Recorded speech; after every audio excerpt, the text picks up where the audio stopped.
ये कहानी है दो दोस्तों की जो कि एक छोटे से गांव में रहते थे। एक बार वो दोनों किसी काम से शहर गए और वापस अपने गांव लौट रहे थे। उनके गांव तक पहुंचने के लिए उनको एक घने जंगल से होकर के गुजरना था। और जब वो उस जंगल से गुजर रहे थे तो एक दोस्त को प्यास लगी और वो पानी ढूंढने के लिए रास्ता भटक गए। थोड़ी ही देर बाद शाम हो गई और रात होने ही वाली थी।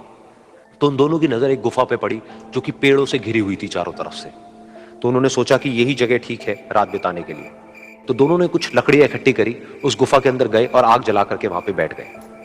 रात का वक्त था, गुफा के अंदर आग जल रही थी, बाहर बिल्कुल अंधेरा था और कुछ जानवरों की आवाजें आ रही थी। तो उन दोनों में से जो एक दोस्त था वो अंदर ही अंदर डरने लगा, क्योंकि उसने भूत प्रेतों की बहुत कहानियां सुनी थी कि रात के वक्त जंगल में कुछ भयानक आत्माएं भटकती हैं और अगर उनको कोई ऐसा भटका हुआ आदमी मिल जाए तो उसको नहीं छोड़ती। तो जब उसने भूत प्रेतों की बात अपने दोस्त से करी तो उसके दोस्त ने हंसते हुए उससे पूछा कि क्या कभी तूने किसी भूत को देखा है? तो उसने कहा नहीं, मैंने तो नहीं देखा, लेकिन मेरे कुछ जान पहचान के लोग हैं जिन्होंने देखा है। तो उसके दोस्त ने उसको समझाने की बहुत कोशिश करी कि यार ऐसी सुनी सुनाई बातों पर विश्वास नहीं करते हैं, अब तू सो जा और मुझे भी सोने दे, मुझे नींद आ रही है। और इतना कह करके उसका दोस्त वहीं पर लेट गया और थोड़ी देर में सो गया। लेकिन वो जो अंदर से डरा हुआ था वो लेट तो गया, लेकिन उसको नींद नहीं आ रही थी। उसको लग रहा था कि शायद यहां पर कहीं कोई है जो छुप करके कहीं से उसको देख रहा है। उस आग की वजह से कुछ परछाइयां बन रही थी वहां पर पत्थरों पर, तो उन परछाइयों को देख करके भी वो डर रहा था। फिर कुछ घंटे तक ऐसे ही चलता रहा। फिर उसके बाद में क्योंकि वो थका हुआ था तो उसको नींद आ गई। लेकिन नींद आने के कुछ देर बाद ही उसको एक सपना आया। सपने में उसको एक बहुत ही भयानक परछाई उसकी तरफ बढ़ती हुई नजर आई। अब जैसे जैसे वो अंदर से डरता चला जा रहा था, वो परछाई उसके और पास आती चली जा रही थी और बड़ी होती चली जा रही थी।